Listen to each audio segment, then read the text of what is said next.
Let's talk about sustainability. Sustainability remains an important topic here at the KBIS Next Stage.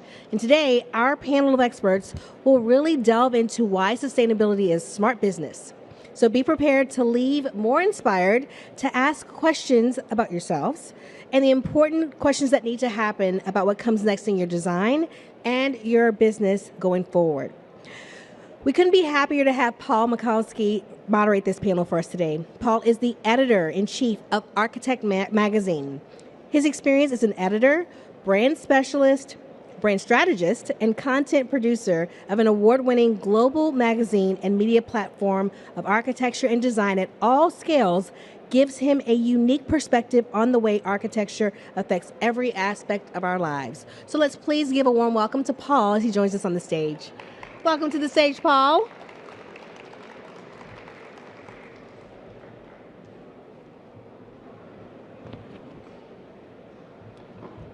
Should I use this? Okay, you can hear me. Okay, thank you everybody and welcome to KBIS 2023. Glad you could join us for this great topic. Sustainability is a pillar at Architect, and everything we look at in a project, we're always asking what's sustainable about the project and how does this project change the way we think about sustainability.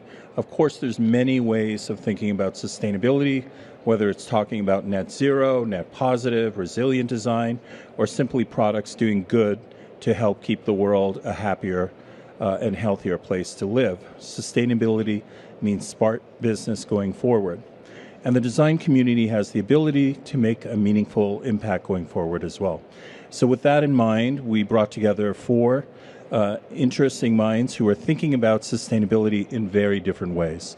I'd like to welcome Ken Bush, founder of Material Intelligence. Why don't you just come up on the stage as I introduce you. Ken is a longtime journalist focused on furniture production and interior design, and he covers and speaks at trend and material events in Europe and North America, and creates AIA and IDCC certified educational content and presentations on materials and sustainability. After that, we have Saras Kriston. He's board member for Renovation Angel, and Renovation Angel is America's premier recycler of luxury pre-owned kitchens and renovation items. Then we have Summer Jensen. She's CEO and principal of Hawk & Company. As the principal designer of Hawk & Company, a luxury interior design firm based in Laguna Beach, California, Summer's design sensibility pays homage to Hawaiian family roots, and this past year her work was selected as California Home & Design's best residential build, while the firm received the coveted Fantini Design Award along with multiple Golden Nugget Awards. And then last, we have Leo Vandervelde. He's a sustainability expert from Sustainable, which is a company based in Europe, and he's an aerospace engineer leading the foremost sustainable worktop innovation industry in the EU. It's not rocket science, but the words of Einstein, 99% transpiration, and 1% inspiration. So how's this going to work? We're going to have each panelist talk for 8 minutes. Hopefully we'll have time to ask some questions at the end. So let's begin. And we're going to start with Ken. Thank you, Paul. Welcome, everybody.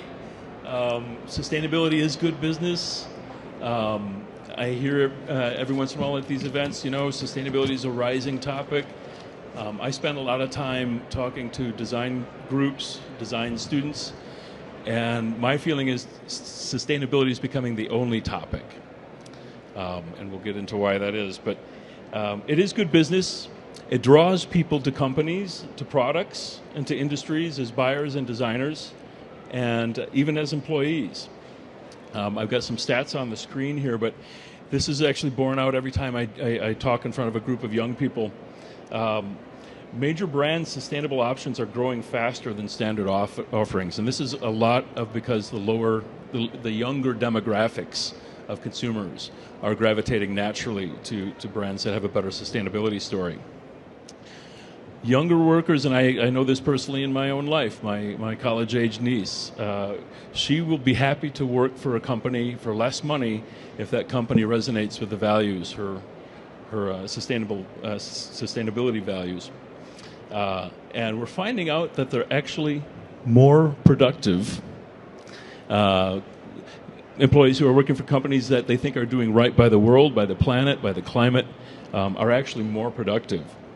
And if you've talked to young people, if you've got young people in your life, you know this is true. And personally, I give presentations on materials and sustainability to manufacturing groups in the furniture and cabinet industry. And I've been approached after these presentations by companies like Herman Miller, who tell me that they're very interested in being more sustainable, yes, because their customer base is asking for it, but they also believe it will help them attract younger employees and keep socially conscious employees for longer. We know that greenwashing and sustainability is a big issue, and it takes many different forms. I create CEUs, educational content for architects and designers, and I've got one client that wants to have an entire CEU on greenwashing because it's such a problem. One of the worst greenwashing offenses I run across on a regular basis is sort of a bait and switch. If they're supposed to be talking about sustainability, they might be talking about long-term durability. For instance, our countertops last 80 years. Who's going to keep a countertop for 80 years, right? So we have to really kind of bear down on those terms and call out even these bait and switch approaches as greenwashing. When I'm in front of students, I get these questions. I talk about some very basic principles of sustainability, and they're asking me questions about, do the carbon offset credits actually work? Or is this tennis shoe company actually planting a tree every time I buy a pair of shoes? And even if they are, does that make a difference? Or how long does it actually take to make a difference? And the answers to those are kind of all over the place, but I had a conversation this morning about carbon accounting and carbon credits, and apparently the jury's still all the way out on whether or not that's actually having a real impact. We're also seeing stories in the news that consumer recycling is actually not going to save us from ourselves. I live in Madison, Wisconsin. 2 years ago, we got a letter from our alder saying if you put one wrong plastic thing in that green recycling bin, that entire truckload goes to the dump. And I just saw a headline, I think, in Washington Post yesterday. A recycling company, I think, in Baltimore has been busted for actually just running an unlicensed landfill in their sites because they're actually not recycling much of anything.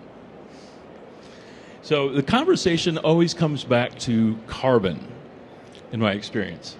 How are we measuring carbon? What does carbon mean, right? So I've got a couple of CEUs in the works right now, too, where some of these big companies, OFS Brands is one of them, big office furniture, healthcare furniture company, wants to bear down on exactly what carbon is in the real world and why it matters.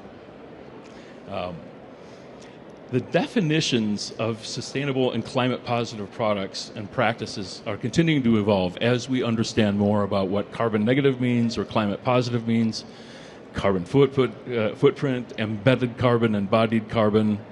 You guys can take issue with this, but I'm told that those last three terms all actually mean the same thing. So it's really a moving target in trying to communicate a real non-fiction sustainability story. There's an alphabet soup of certifications out there, certifications, green labels, et cetera, et cetera. I worked with an interior designer that was from a Starwood hotel. She invented the Aloft brand and several of the other big Starwood brands. She told me if a material salesperson or any kind of product salesperson comes in and tells her, she says, "Okay, you want me to buy your product? What's green about it?" And if that salesperson says, "Oh, it's all on our website, just go have a look," this designer says that conversation is effectively over. If that salesperson is not telling that story, it's a signal that that company is not really serious or honest about their sustainability approach, and she doesn't want to do business with them. So a couple of brief notes on carbon, right? The carbon cycle. Carbon is the sixth most abundant element in the universe. It's only 0.025% of the Earth's crust. It is 18% of all of your bodies. Carbon's magic power is that it can bond with other elements like no other material. This way we get hydrocarbons, fluorocarbons, carbohydrates. and of course CO2. So I'm working with an industry, the wood products industry, to tell their carbon story, because you're 18% carbon by body weight. Wood is 50% captured carbon by body weight. So we all know that trees capture carbon or capture CO2, release the oxygen, and store that. We do know this, right? We store the carbon and turns it into their woody mass. That carbon stays stored in that wood for the lifetime of that product, whether it's a kitchen cabinet, whether it's a desk, whether it's a floor. That carbon is effectively being taken out of the carbon cycle for the length of the life of that product. So I was working on a CEU. I was test marketing the term carbon negative. You all probably know what that means, but if you go down to the consumer level, it's confusing. Carbon negative, carbon's bad, negative's worse. I don't think I want to buy something that is carbon negative. So I discovered that IKEA is using the term climate positive to talk about pretty much the same thing. So my mission, and the reason I'm on this panel, is to help people understand how to talk positively about wood products. The kitchen cabinet industry uses a lot of wood products. Nobody's going to buy MDF or particle board because it's beautiful on its own. So the decorative surfaces and finishes that go on those products help us sell more volume, help it last longer sequestration. So all of these products, all of these elements of kitchen cabinets are basically part of the Climate Positive Now story. And lastly, I've been working recently with the KCMA on how to talk about carbon at the consumer level. And you guys can tell me what you think of this, but we figured out that the average North American kitchen is sequestering 600 pounds of naturally captured carbon. And as long as that kitchen is in use, that carbon stays out of the cycle, right?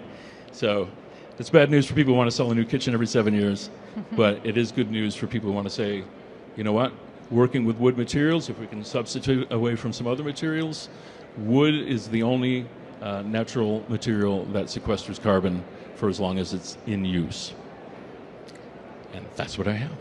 Cool. What I find interesting when we talk about kitchens, and Sarah's, I think your company is interesting because Renovation Angel is a new company that really is thinking about recycling luxury pre-owned kitchens. We used to think of kitchens as an investment. You would create a new kitchen for your investment property, and then you would sell it, someone else comes in and they destroy the kitchen and put in a new one. And I think we have to start thinking a little differently from that. But what's interesting is that you're working on recycling kitchens in a way. Can you talk about that and the process? Absolutely. And just a point of clarification, it's actually, I'm just a board member at Renovation Angel, and I am not really of the industry. So I am a fervent and passionate student right now of the industry. I'm parsley on this plate of experts. Talk close to the microphone. Oh, sorry. So everyone can hear you. Sorry. There we go. Not used to the mic. But Renovation Angel actually has been doing this for about 17 years, and Steve, who was just inducted into the Hall of Fame, the founder of Renovation Angel, has been really pioneering this concept of reuse in this space. And it's especially exciting when you think about the commitment and the progress that this category has made in the circular economy, and that the circular economy is really kind of the accepted framework. Sorry, I'm just stop you. Yeah. Can you guys see the slides that we're showing? Can you see them? Okay, keep going. I don't think this one. Oh, I think it's. I think No. we're behind one. Is this I your think we missed the circular economy, but that's okay. I'll interrupt There's myself. a slide called circular economy. You see that right now? No, right? What do you look at? The thing up here? Hey, guys in the back. Maybe we should just do like I'm gonna- hand puppets. There we go. All right. Okay. Woohoo. There we Look at go. that. So the circular economy is the kind of standard that everyone's adhering to, and we're talking about this constantly. And what's exciting is the progress I think that this category has made in the manufacturing side, in the materials side. And Ken, I want to incorporate as much as you said. There's so much there that I wanted to grab onto, but if you look at the MacArthur Foundation's diagram, this is theirs, and we ascribe to this pretty closely. The left side of the diagram is on that manufacturing side. And I'm abstracting a little bit. But on the right side, Ken mentioned we're not going to get there through recycling. Recycling isn't necessarily carbon positive, and it's not necessarily always doing great. There's a lot of expulsive things that happen in the recycling process. So reuse is really going to be one of those major components to allowing us to actually be sustainable in the long run and extending that value as long as we can, and doing it, most importantly, economically. We can't also do this in a way that's going to kind of bankrupt us, financially. So when you look at this, it's actually a pretty significant impact or framework, because it takes years and years, if not more, to get the left side of the sustainability diagram moving. But we're sitting on an opportunity that we can actually impact right now from a carbon perspective and a reuse perspective that is monstrous. We can make a massive impact. So, for example, 25 to 33% of the waste that is going into landfills is coming from construction waste. That's monstrous. And a huge portion of that, a disproportionate amount of that, to Ken's point, is coming from stuff like cabinetry and things that are sitting, kitchens and baths are like one of the biggest components that get renovated and that get updated. And yet they have tremendous viability in the long run. So if you think about just taking those things and reusing them or extending their life, that is a carbon sink that we're able to take advantage of right now. And it's economically viable. So it's really powerful. And if you think about it, it's highly modularized and highly componentized. So these are things that can be done instantly. We don't need new technology. We don't need long R&D cycles. We just need to kind of rethink things, as Summer said, and she'll probably touch on that too. But that's really kind of the core of what we believe is going to kind of make a big impact in the next 18 to 24 months and change the way we actually do things. And we don't have to look very far. This isn't something that we have to reinvent or kind of create on our own. The great news is that other categories that I have experience with, and one of the things we're doing at Renovation Angel is thinking about how we can leverage a lot of these models. One of them is from the automotive industry. And if any of you are as old as me, you will remember in the late 80s, the luxury car market kind of ate the entire automotive industry. It took over. And what happened was the values of cars have gone up stratospherically, and we can talk about why that's good or that's bad, but ultimately it happened with one major fulcrum, and it was the idea of tranching the inventory. Through Lexus started this, and that's why Lexus is up on the page. They were real innovators, and they created a CPO program. It wasn't a car that was used and done. It was a car that had tremendous value and had a long life expectancy. And since then, cars have gone higher in value, and they've gone longer in life expectancy. And there's a secondary for it. So if you create secondary markets and you think about these things as assets and assetization of these products, it changes how we think about the actual use and extendability and lifetime of these products. And we're not thinking about recycling, we're thinking about utility. And everybody can benefit from that. What's interesting is that you can look at a car and it's a lot easier to say, well, there's really obvious utility value. I can get in, I can drive it over to my friend's house, he can buy it, and we can, he can have it now. And these things are installed. But you go to something as ephemeral previously as fashion, and fashion has done the exact same thing. If you think about what's happened with like the Real and the sneaker category, and even just recently there was an announcement that Saks Fifth Avenue actually is starting their own secondary market. They're selling secondary luxury clothing because they're seeing that value. And what that's done is it's enabled the manufacturers and the brands to actually elevate and create a base for the value of their product on the retail side, which actually allows them to put more thought and quality into their product and not have to worry about this kind of ever-moving cycle of fashion. So there's a lot of hope, I think, and a lot of excitement around what's next on the right side of the circular economy, and it's very quick to access. These are not years. These are days. Great. Summer, why don't you talk about your experience as a practicing interior designer, Yeah.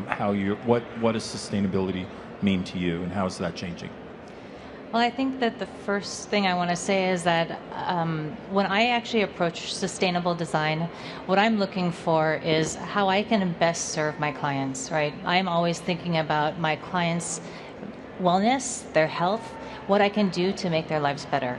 So for me, that kind of leads me towards biophilic design. I love nature. I think that it's one of the best things to be a healing environment. It's something that we can actually affect our mood, our sleeping patterns. There's so much about the nature that we can actually bring inside of our homes and be able to express that. That's where I choose to push my design. So when I look at a project, here I have a project on the screen that is a 10,000 square foot house in Costa Mesa on 5 acres of land.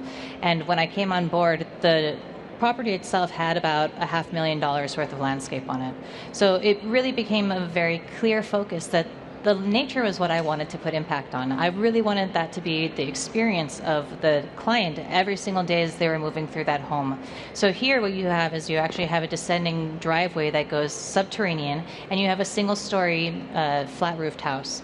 And through this, I really found that bringing in that nature and trying to really push it through the home was the best way for this client to be able to understand and also appreciate the house that he was living in. As we look at this, I started thinking about it. I was like, well, what am I really doing here with nature? And I realized that it's either that you're going to be a participant or you're going to be a viewer of nature. And so I tried to use both of those concepts to bring the design through the house. So here we're actually looking at an outdoor master bathroom, or primary bathroom, sorry. So here you see in the foreground you have your outdoor tub, you have your outdoor shower, you have some privacy, but also you have the internal components that also border all of this landscaped area. You're still viewing trees from outside. You're actually seeing seasons change while you're brushing your teeth every morning, right? So those are the kinds of moments that I'm trying to create for my clients, because those are the moments that we will remember, right? We're going to remember this sunrise. Summer, you know what? They're out of sync, so okay. we should talk to these. Yeah, sure. That everyone's I seeing. can talk about that one too. Thanks for pointing it out. Yeah. But it's all the same project. Same project. So beyond the bathroom, what we also try to do is affect all of the different systems within the house, right? So here we're actually looking at a great inference to lighting, right? So we have our sunken light well that's actually illuminating an underground subterranean garage. We also have clear stories on the other side to actually transfer light from one space into the other, right? So we have different kinds of opportunities to really use light, natural light, in these spaces that typically wouldn't really be illuminated, right? But let's think about other ways that we could actually use natural light. What about skylights over a kitchen island, right? What about bringing in natural light into your bathroom and doing a skylight over the vanity, right? So that you're actually using perfect daytime application for makeup, right? These are the experiences that really bring nature to us. It's not just about living indoors, right? This is about living in the world that we all live in.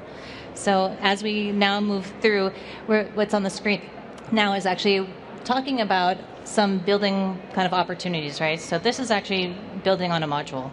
We actually built this house and we designed this house on a module that can be done in Western red cedar, fast-growing, completely malleable, and also opportunities for us as designers to be able to work with a vendor that can supply wood, structural design, shop drawings before we even break ground, right? This is all before we're actually even out of the ground or our foundation is even poured. We can actually order windows from those shop drawings to be able to help to speed up timelines, right? So these processes are all things that can actually help to build our business to a better place, right? We're talking about the fact that, like you said, 30% of landfills today are construction materials, right? So using a fast growth timber on a modular system, what does that do for us? It actually helps to eliminate 30% of our waste on a construction job, right? So you would start seeing that these are actually techniques that could really help our businesses to be able to push our timelines, to push our construction schedules, and also it's cheaper.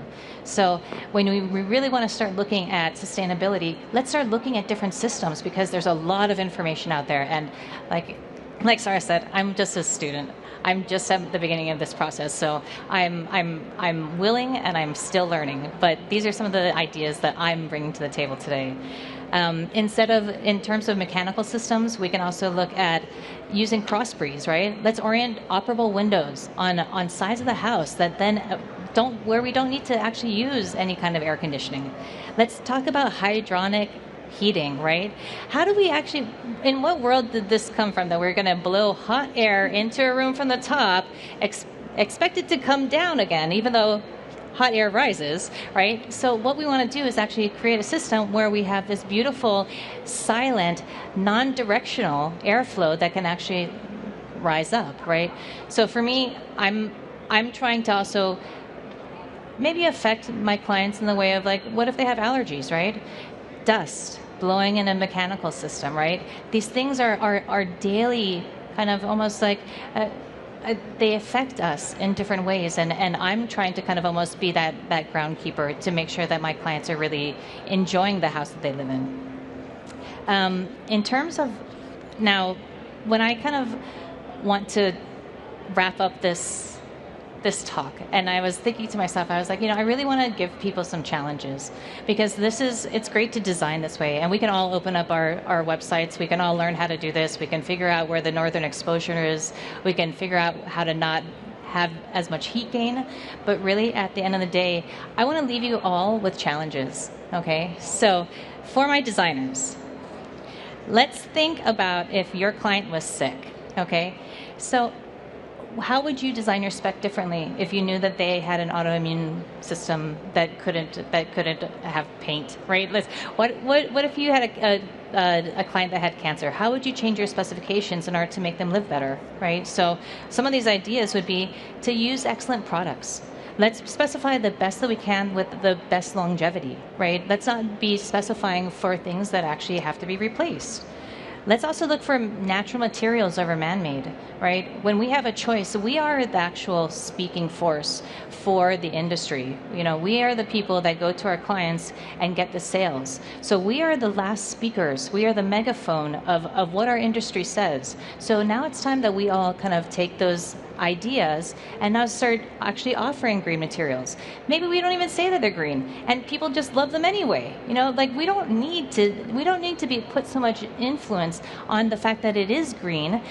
It just needs to be great, right? We don't sell something as well, this is a man-made material. We just sell it because it's great. Okay, so I think that's another thing.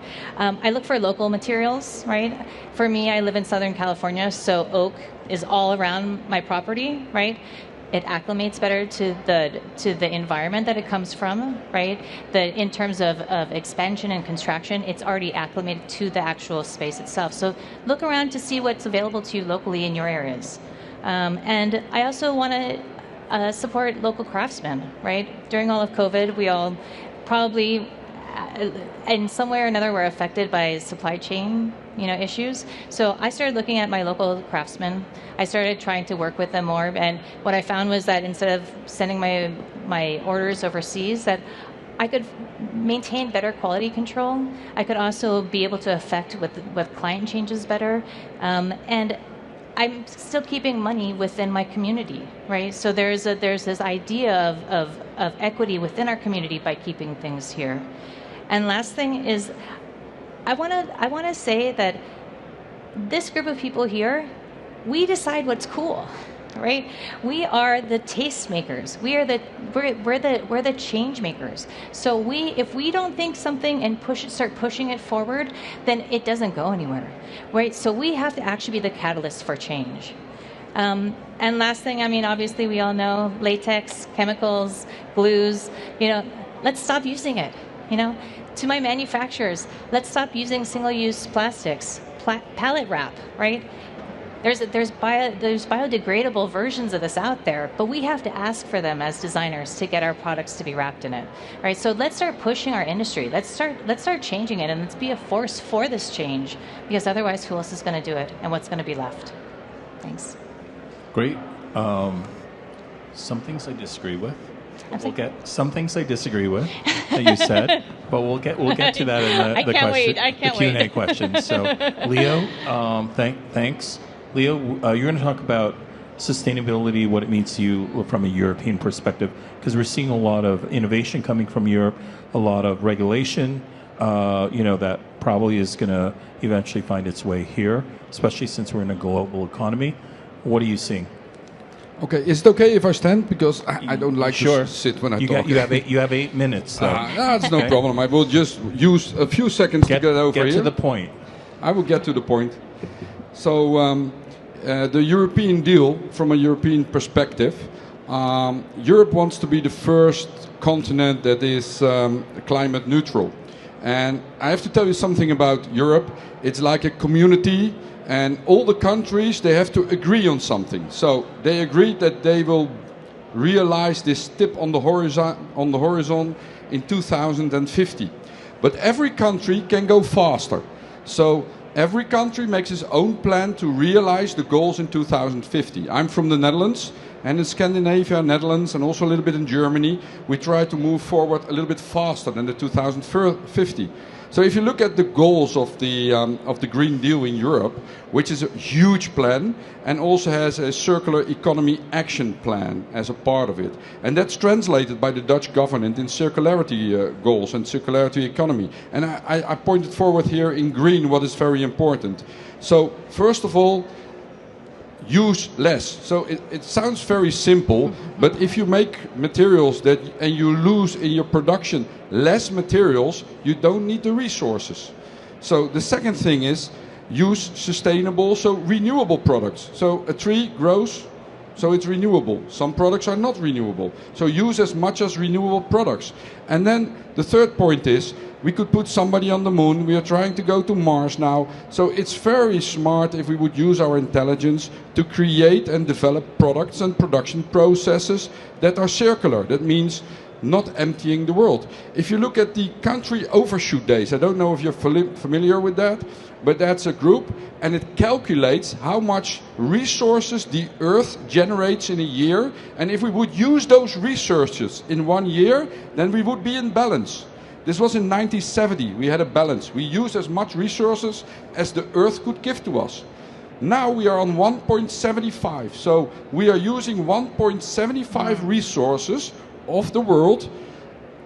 So more than the Earth is generating. And the thing here is that Europe and the USA, including some little states like Qatar, are using much more. If everybody in the world would use the same kind of resources, energy, etc., to have the welfare we have, as the United States and Europe were doing, then we would use the complete resources that the Earth can generate in the first quarter of a year. That means we would use 4 worlds every year if everybody would have the same level of welfare and uses of resources that we have. So we have no option. We have to take care of circularity. Use something, renewable products, and reuse instead of finding new ones. So that's really essential. So if you look at the sustainability goals of the United Nations, it says, I'm not a fanatic, you know. I came here by plane, so I didn't take the boat and took 6 months to get here.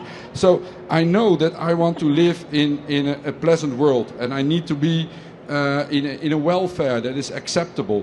But it's important that we do that without compromising the needs for future generations. I have children. I hope my children will get children. I want them to have also a nice life in a world that is acceptable. So without compromising the needs for future generations. And it's more than the environment. It's also economic, human and social aspects that are part of the sustainability. Then if we look at products, this is the essence. No, one back please, if you can. So the other, can somebody, yeah, wonderful. So basically we made a very simple diagram. You can see it here on the left side. So the best thing is the green thing that's big on the top. It says prevention, don't use. If you don't use materials, you don't have to get them out of the world. Then the second thing, reuse or recycle. You won a wonderful prize with your company, Renovation Angel. It's already 17 years active, but it reuses kitchens to generate kitchen. So reuse, recycle materials. Last thing is energize. Worst you can do is waste. So if we can make materials lighter, for instance, that helps a lot because then you use less material. If you look from a design point of view, to be honest, nobody likes a kitchen that's horrible to look at, or that's extremely expensive, or doesn't function very well. So if we are working on sustainable products, we have to make sure that they look nice, because people want to have a nice looking kitchen or a nice looking floor or a nice something. So the design is important. On the other side, it needs to be functional.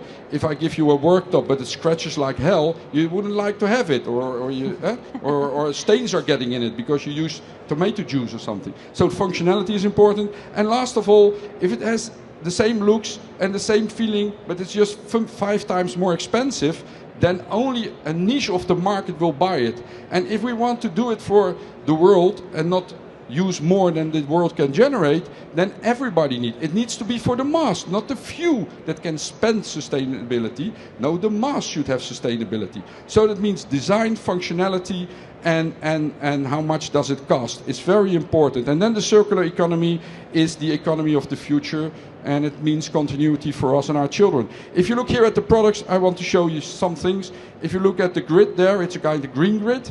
It is a honeycomb kind of material. It's used instead of plywood or chipboard. If you take 4 centimeters chipboard, where many worktops are made of, then you use 4 centimeters of wood. So if you make a grid out of it, and you can make the 4 centimeters and reduce 75 to 80% of the wood you use.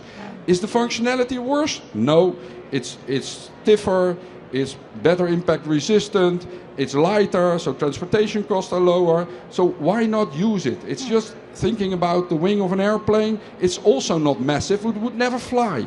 So it has a grid in it. So make a worktop with a grid in it. Look at the worktop that you can see there on the right top. Now, if you look at the United States, a lot of engineered stone worktops, there are 3 centimeter massive engineered stones. You need to get the quartz out of the ground, at anything, you get the polyester in it, and in the end of the day, you have 3 centimeter massive material that you have to install also, very heavy, bad for your back, think about it. So if you make the material 8 millimeters thick, and you V-groove it, and you support it with a honey, it's like 70% lighter, and you use 60-70% less materials. It's just thinking about how you can work with it. And if you then have a material that, for instance, is made out of recycled materials, yeah, then it helps a lot. So if we look at the next picture here, then you see circular production. There is a material called sustainable, for instance, and that material is made out of recycled PET flash. It's used recycled glass, and it used like kind of quartz materials or mineral materials. It's all thrown in a mixer, and the material is made very thin, 8 millimeters, and then after production you can make countertops of it or tables or whatever. But important is, every cutoff you can grind it and you can collect it and you can throw it back in the mixer. After the lifetime, not 90 years, in average in Europe 15 years for a kitchen, so it's a long time, 15 years, but after 15 years people don't like it, they will want another color or whatever, so they change it, and then you can take the worktop back, you can grind the material, and the material goes back in the mixer, and you create another worktop. You can do this year after year. So if we think about, it's not about worktops alone, but if you think about the idea that you are reusing the materials and that you develop processes to organize that in logistics, then you get a complete different mindset. I took with me this book. It's from an architect, and he wrote a wonderful book about material matters. And his basic idea that he generated like 10 years ago, it's translated in English, so give me an email and I will give you the information about the book. His basic idea is here. You have banks, you put money on the bank. So now you build a house. See a house or a building, see it as a bank. You put in materials with a certain value, you give it a code, and after 20, 30 or 40 years, the building is there. You take everything out of the building, and then all the materials are worth more than 30 or 40 years ago. So look at materials that you put in a bank. So his whole idea is about that way of doing it, and if you organize the economy in that way, then we are sustainable. So if we go to the last one, I would like to say, there was spoke here about greenwashing, yeah? Well, the greenwashing is like with the food, everything is green now and healthy, and I don't think it is. And every company is telling nice stories. If I walk around here, I see everything is green. But I think that some of them are less green than others. It's very hard to see that. In the UK, we have a new directive. You know, they write down papers, and now they force companies from a certain size that in 2025 already you need to have a sustainability report on all important aspects, and it will be checked by kind of accountants. So it means like financial reports. You have a lot of rules. If you're in finance, probably you're not, but it's a horrible business. But you have the accountants report, financial reports constantly. Well, and they are checked and checked and checked.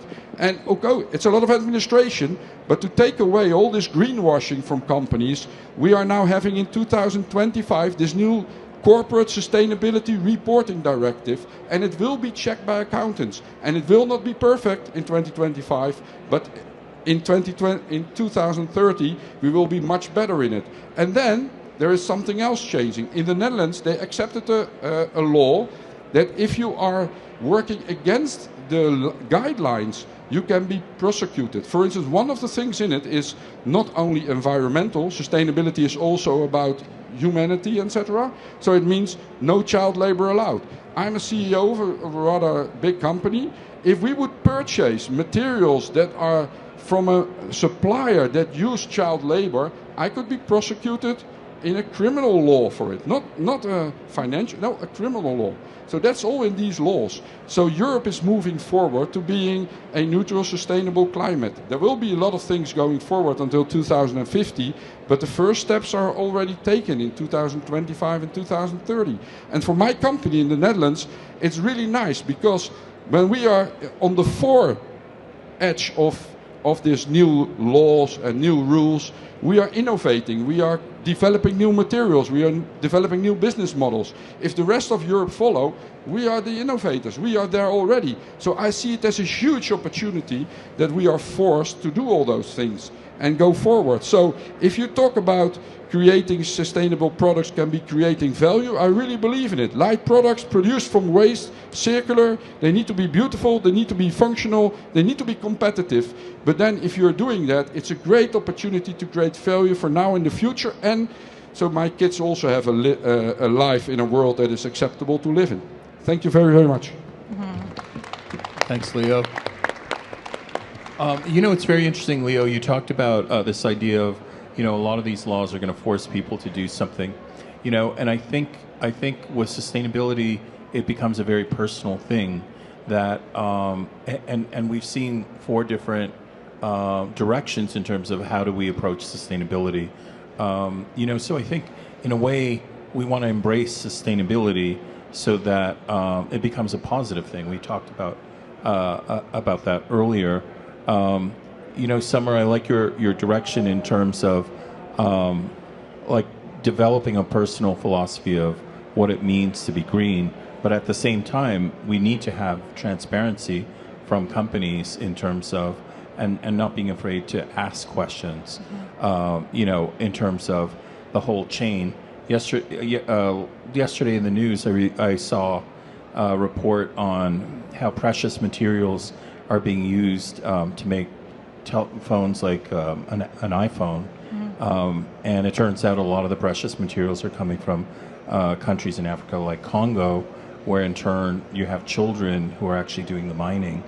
And the answer that Apple had was, well, we just buy it from the supplier, so it's not our problem. And I think increasingly we're going to have more transparency in that whole chain of command if we're talking about true transparency. We have time for like one or two questions. Anyone? Okay, we have a question here. Do we have microphones? Please keep the questions short, please. Okay, well, Thanks. Hi. I don't know, I'll try to be short. As an interior designer, there's so much information out there and we can really educate ourselves about sustainability. But when it comes to practice and actually selecting materials and working with companies, it becomes a lot harder to actually find companies that, yes, are doing what they say they're doing, and they're also delivering. As designers, they are working with us they're also meeting that price point. Like there's so many components to the sustainability. It's not just finding the companies, it's then actually getting them installed in our project. So how do we do that? Like what's the first step? Okay, let's ask for some recommendations. One thing, local is an important part, right? When you can use locally within 500 miles, that's one way of looking at sustainability. Do you each want to, Summer, do you want to give one example? What could an interior designer do? Well, I think that you're right. I think it is very difficult. And I think that that's one challenge the manufacturers I have is that to be more open and transparent with the materials, because if I'm having a hard time with it, I know every one of my clients is also having a hard time with it too.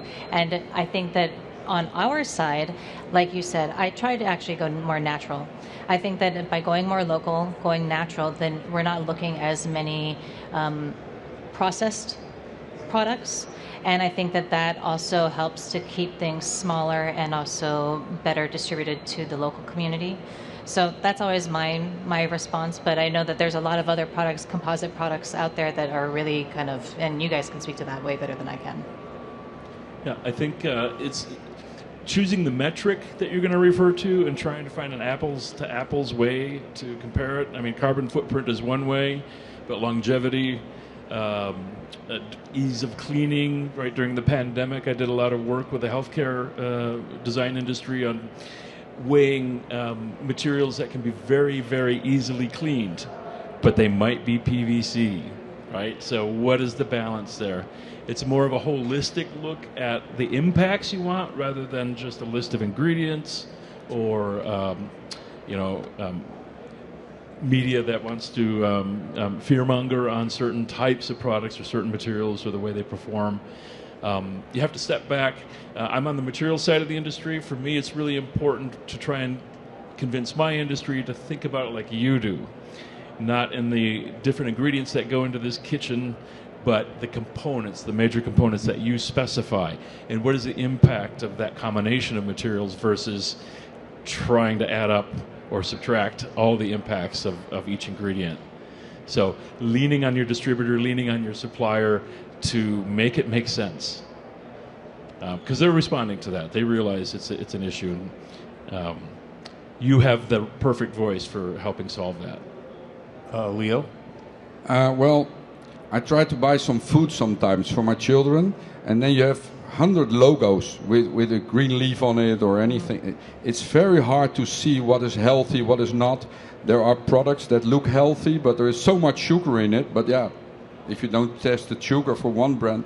So what you can see is, and that's also what's happening now with materials and sustainability, there is like a huge amount of logos and stories and brands, but then there's some regulation and you have to prove this and you have to prove that, and then certainly there will be a kind of focus point and there will be maybe 2 or 3 logos or responsibilities. I think that sustainability in the material side and how sustainable companies are is also, with the directive in Europe, is moving forwards to measure it and make it transparent and clear. What you said, for instance, about transparency, we had a discussion last week from a CEO from a rather big Dutch company, and he said, I would move my headquarters away from the Netherlands because I'm not taking the risk to be prosecuted for criminal law because a supplier of mine is not doing what he's telling to do. It's a rubbish statement, because if you look at the food chain, then there is responsibility in the food chain. It doesn't matter if you get your green beans out of Kenya. Everything is checked from beginning to the end, all parts of it. It is easy to check that. You can have companies to check it. You have regulations to check it. It's just not, do you really want it, or do you want to buy the cheapest shit from the places you don't care about? And if that's your mentality, okay, that's the mentality. But people should know. And then the consumer can say, okay, I don't want to buy from this company that is using materials from states where there is child labor or abuse or slavery or whatever. So I think that governments need to take responsibility. Like we have police, we have rules, and we have police to check. And companies are good in developing new products. They are good in making good business models. They make sure we make money and can live well. But there need to be regulations and needs to be control. It's like humans are. If we wouldn't have any police, there would be chaos. If we don't have governments and rules, and we do not check it with accountants, etc., then we will not have rules. So yes, it is lousy now. There are too many people doing the greenwashing. It's very hard for you. I'm sorry. But it will get better. I'm convinced of it. Charles? So many thoughts, but two big ones. One, I'm just going to pound the RA drum real quick. At the outset of a project, I think there are so many things that can be done if you just start with an awareness mindset of what can be reused. Go to renovationangel.com, check it out. Look at our partners. There's a ton of actual reusable product and gray market product that can be put into immediate use. And that's around you in multitudes of ways. There's a whole industry that's really springing up around this reusable products. I think the other thing, though, is look at the companies that you're dealing with, the manufacturers. They're very forthright. The ones that we're talking about are very forthright and committed to making sure that the products that they're creating are green. That goes to the top. I'm really kind of staggered by how committed so many big players in this industry are sincerely to making a big impact in the long run. And that was my whole point about the left side. It's already happening, and so I think that it doesn't take much to start kind of understanding who those folks are. Great. I'm getting a signal that we have to land the plane, as we would say in the aerospace industry, and end this. We have everyone's email there, so if you want to email them, continue the conversation. Thank you for coming today. Thank you, panelists. Thank you.